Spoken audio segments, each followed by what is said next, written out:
सूरत इसरा और सूरत बनी इसराइल आयत नंबर 78 ददीजना सलोर उमूर मुस्लिहा जिक्र कई और वरसरा आदाबम दी।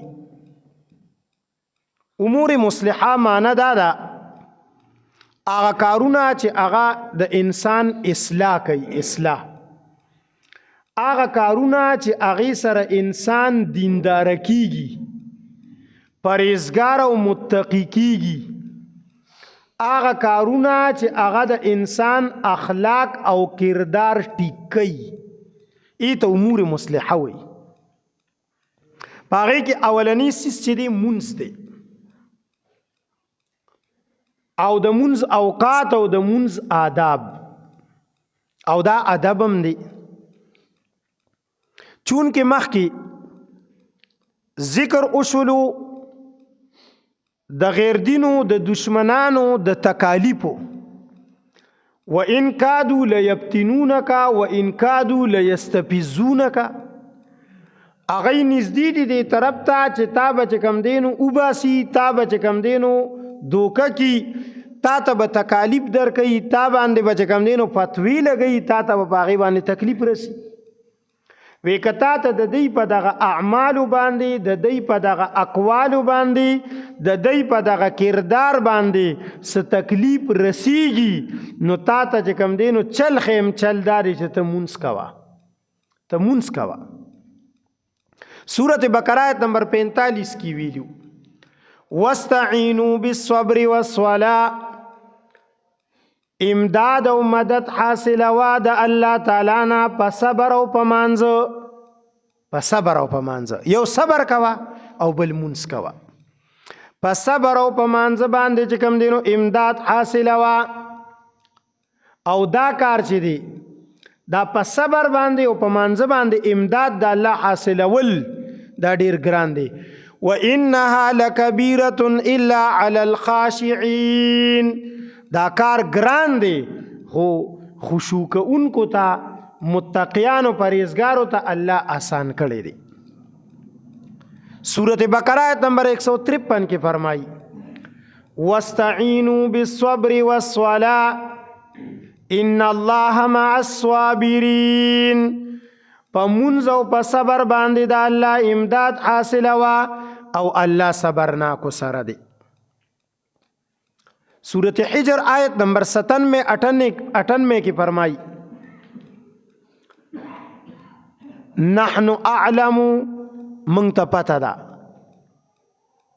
پس د سشیز بما یزیکو صدرکا چی د دی پا دی خبر استا سینه تنگیگی منگ تا پتا دا چی دا دی تا پس کمی خبری کئی پا دی استا سینه تنگیگی لیکن تسکوا وعبد ربک حتی یأتیک الیقین تر د یقین پوری تر د مرگ پوری د الله عبادت کوا د الله عبادت کې مشغول اوسه چې د الله عبادت کې مشغول اوسې نو د دې خبرو تکلیف به درته بیا نه رسی ولی بیا به ځان ته تسلی ورکې کنه چې دا ارسه د چا د مخه د دین او د الله د مخه د دین او د الله د قبله دا د دینه نو لہذا چې کوم دینو بیا به زړه ته تسلی کیږي چې الله مشته کنه نو دلته ورته دا وي بیا د منځ شرایط او د منځ آداب اقامت د صلات کې داخل دي صرف دی نه دی ویلي چې منځ کوه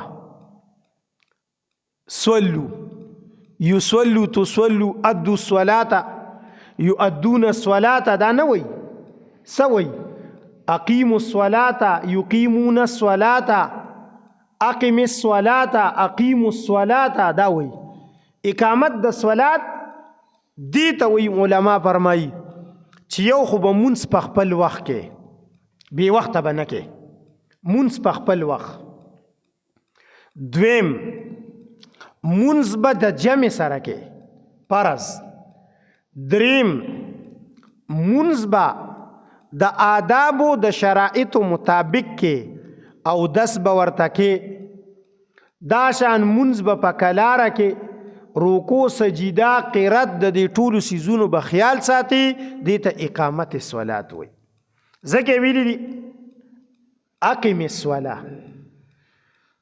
الصلاة منس قائم کا لدلوک الشمس. یو لام دی یو دلوک دی. دلکا یدلکو نصرا ینصرون دلوک مصدر دی. دلوک اصل معنی دا یو سیز د بل سیز د یو سیز د یو ځای نه بل ځای ته منتقل کولو ته دلوک وای.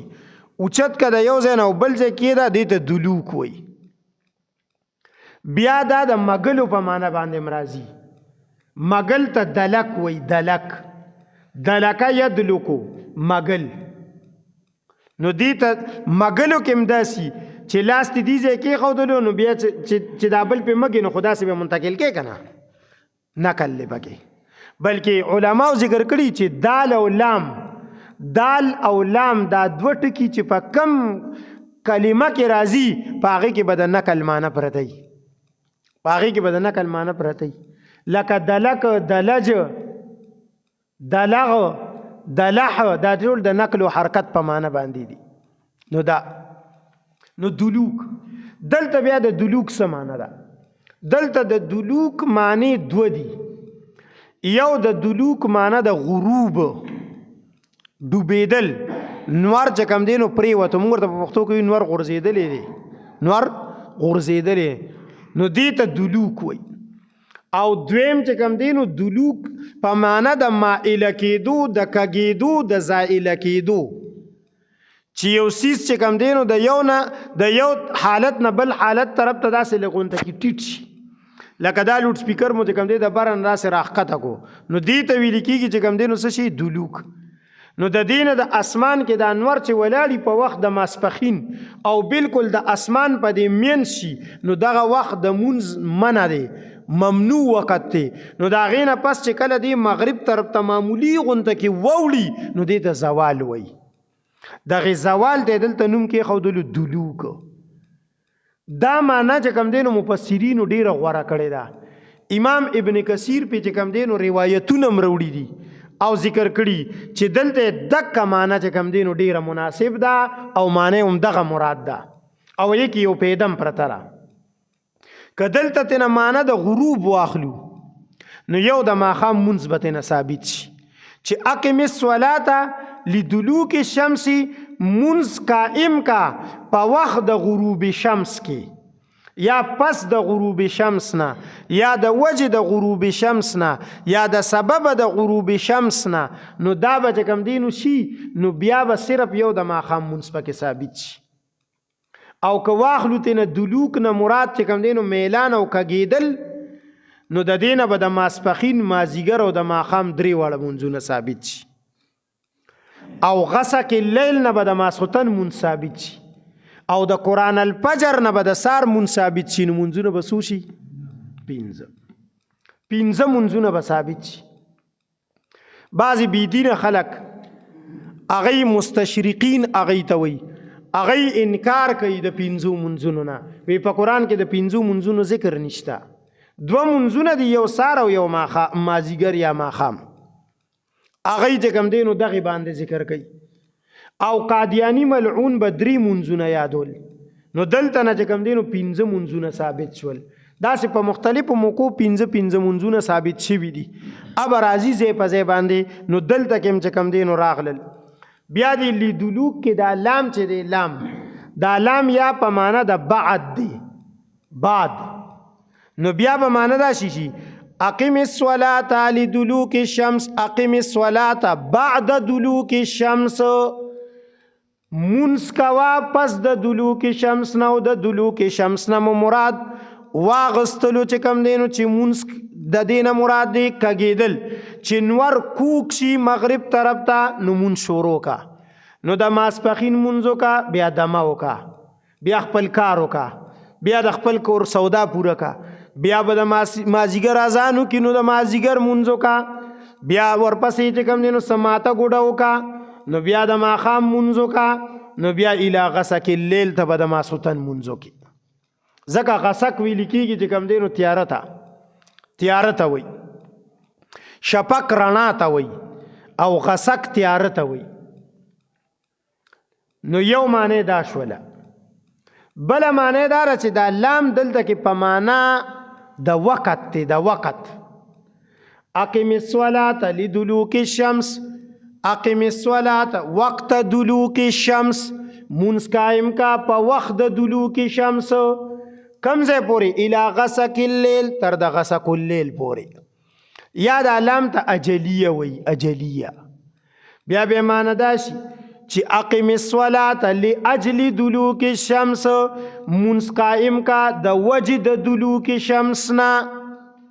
یا به د لام سببیه منس قائم کا سبب یې څه دی؟ سبب دلوک شمس دی. کم خلق چې وی کم خلق چې حدیث نه مني، منکرین احادیث هغه ته وی منکرین احادیث. حدیث د قرآن تشریح ده، بغیر د احادیثو نه په قرآن پویدل دا ناممکنه دي. اوس دلته بس کې دلته نبی علیہ الصلوۃ والسلام د دې تفسیر کړی دی. وی دلوک شمس چې وشي نو ماسپخین منځ به وکړي، نو بیا به دمه وکړي، نو د مازیګر به وکړي، نو بیا به دمه وکړي، نو د ماښام به وکړي، نو بیا به دمه وکړي، نو غسق اللیل کې به چې کوم دی د ماسخوتن وکړي په تیاره کې. لیکن حدیث ته نه بار کا نو بیا معنی دا چې منس قائم کا په وخت د دلوک شمس تر د غسق اللیل پورې، نو نیت به اتړي په دلوک شمس کې او سلام به ګرځي سټي غسق اللیل کې. نو چې ماسپخین نیت وتړي نو بیا به ماسخوتن په تیاره کې سلام ګرځي تر هغه وخته پورې به اوږده. نو دغه ته نه مراد نه د دې وجه نه موږ حدیث اخلو په تشریح کې. نو منکرین حدیث به نه جوړېږي. دا به نه وي چې زما دپاره قرآن کافي دی.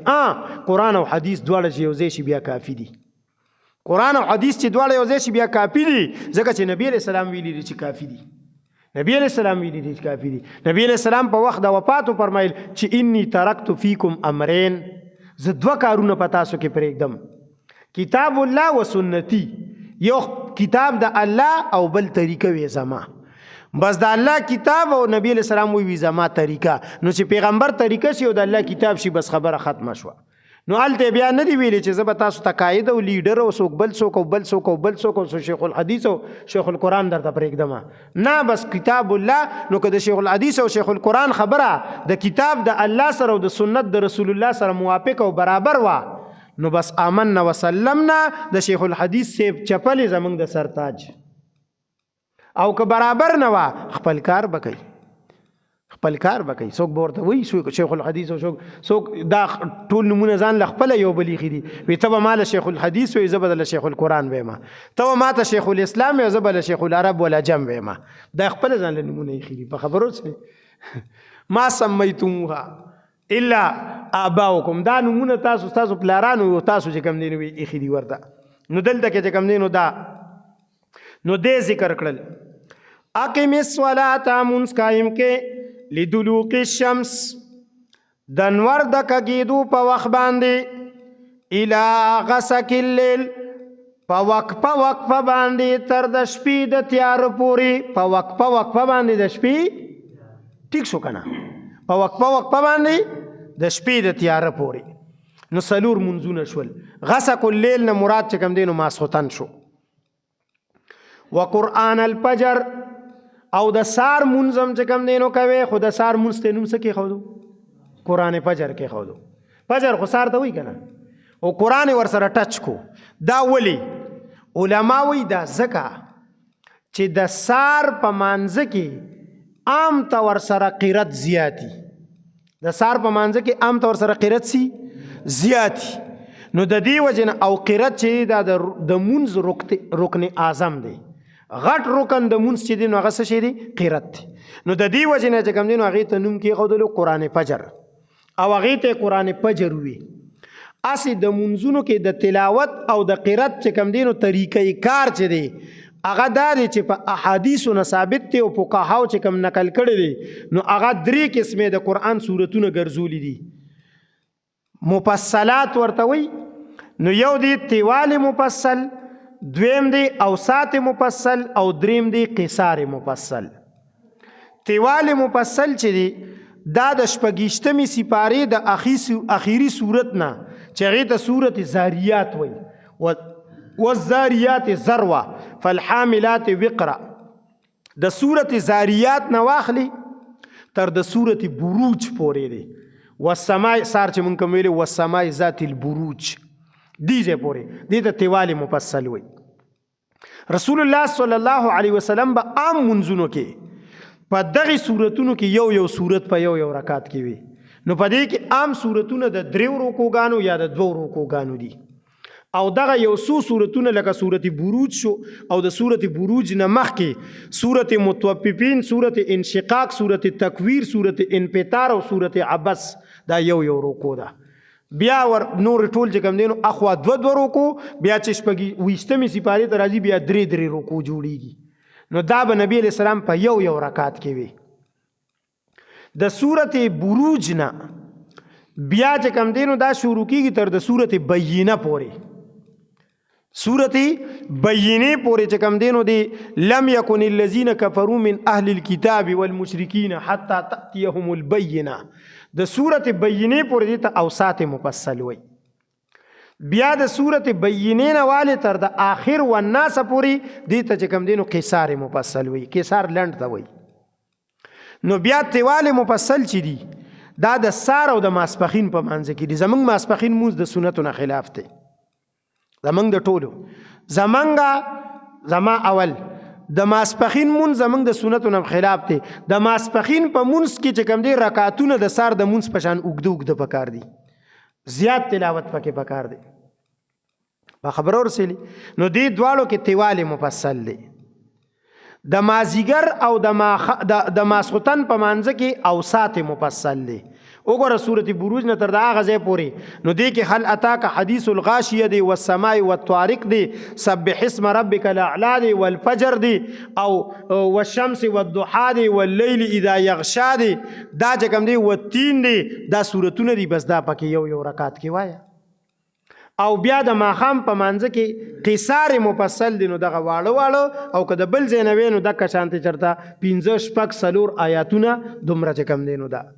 اگر چې بعضې وخت کې نبی علیه الصلاة والسلام په بعضې موقعو باندې د ماخام په منځ کې سورت تور ویلې دی. د ماخام په منځ کې سورت اعراف ویلې دی. د ماخام په منځ کې نبی علیه الصلاة والسلام داسې اوږده سورتونه ویلي دي. او د سار مونځ نبی علیہ السلام په قل اعوذ برب الفلق او قل اعوذ برب الناس هم کړی دی. او بیا عقبه بن عامر ورپسې شاته ولاړو سلام وګرځول. هغه ته وی څنګه چل څه خوند دی وکړو. دا 2 داسې سورتونه دي چې د سار مونځ هم پې کوه، د ماښام هم پې کوه، د ماسخوتن هم پې کوه. او چې زوی دی د نظر شي نو په هغه باندې چوف کوه، دم هم پې اچوه، په بل چا باندې هم دم اچوه. دا چې کوم دی د قل اعوذ برب الفلق او قل اعوذ بالناس دا سورتونه. عقبه بن عامر ته دا وی څنګه چل کې دا خبره پرته وه. دا چل پکې پروت ټول. نو ځکه دلته قرآن فجر وی. قرآن فجر وقرآن الفجر او چې کوم دی نو د سار په منځ کې قرآن لولا. ان قرآن الفجر کان مشهودا. بېشکه د سار منځ کې قرآن چې ویل کېږي نو کان مشهودا دې ته چې کوم دی نو فرشتې حاضرولی کېږي. د سار په منځ کې او د مازدیګر په منځ کې په دې دواړو منځونو کې د فرشتو ډیپټي بدلیږي. دا شپې فرشتې سار مانځه کې حاضر وي نو بیا ځي د مانځه نه پس او د ورځې فرشتې د سار مانځه ته راځي ایم د سار په مانځه کې وي. نو خلاصه څه شوه؟ د شپې فرشتې هم د سار مونځ لیکي او د ورځې فرشتې چې دي هم د سار مونځ لیکي. نو دا 2 پیرې لیکلي کېږي. بیا د مازیګر په مانځه کې د ورځې د فرشتو ډیپټي ختمیږي خو په مانځه کې وي. د مانځه نه پس او د شپې هغه فرشتې مانځه ته راځي. نو الله تعالی چې د دې فرشتو نه تپوس وکړي چې زما بندګانو څه حالو نو دوی ورته وایي یا الله چې موږ لاړو په مانځه کې او چې راتلو په مانځه کې چې اوس د سهار او د مازیګر مونځ سړی کوي که نه جمع سره. نو دوی ورته وایي چې موږ لاړو نو په مانځه کې او چې موږ راغو نو په مانځه کې و. نو زمونږ د تلل او راتلو پورې دی چې کوم دی نو بس په مونځ کې و. نو دې ته چې کوم دی نو فرشتې حاضرېږي. علماو ذکر کړي دې کې نکته څه ده؟ دې کې نقطه دا ده چې ستا دفتر او ستا رجسټر په فرضو بندیږي او په فرضو کولاویږي. د سار د مانځه نه پس نفل نشته او د مازیګر د مانځه نه پس نفل نشته. د سار د مونځ نه پس تر د نور خطو پورې دا وخت صرف د فرضو لپاره دی او د مازیګر د مانځه نه پس تر د نور د پریوتو پورې دا وخت صرف د فرضو دی. نو نقطه پکې دا شوه چې فرض ډیر زیات اهم دي. نو پرشتي ستا رجسټر بندي هم په فرضو او کولاوي هم په فرضو، فرض پکې درج کوي. دا وي نو دلته دا ذکر کړل. وقرآن الفجر او چې کوم دی نو قرآن د سار مونځ کې کوم دی نو قرآن وایا کان مشهودا هغې ته پرشتي چې کوم دی نو حاضرول کېږي. دویم کان مشهودا هغې ته مونځګزار ډېر راځي. د سار او د مازدیګر مونځ ته وي مونځګزار ډېر راځي. په خبره ورسېلي ځکه ماسپښین کې خو په دیاړۍ کې لګیایي، په ډیپټۍ کې لګیایي او دغه شانتې ماسخوتن کې چې کوم دی نو روټۍ خوړلي وي د خوب کې وي. نو د سار او د مازدیګر مونځ ته مونځګزار ډېر راځي. نو کانه مشهوده دا معنی ده. او چا چې کوم دی نو دا ذکر کړی دی چې دا چې کوم دی د ان قرآن الفجر کانه مشهوده، دا د سار دا مونځ چې دی دا ډېر زیات اهم دی. اهم د دې د اهمیت د وجې نه د دې ذکر وکړلو. الله دې عمل کولو توفیق راکړي.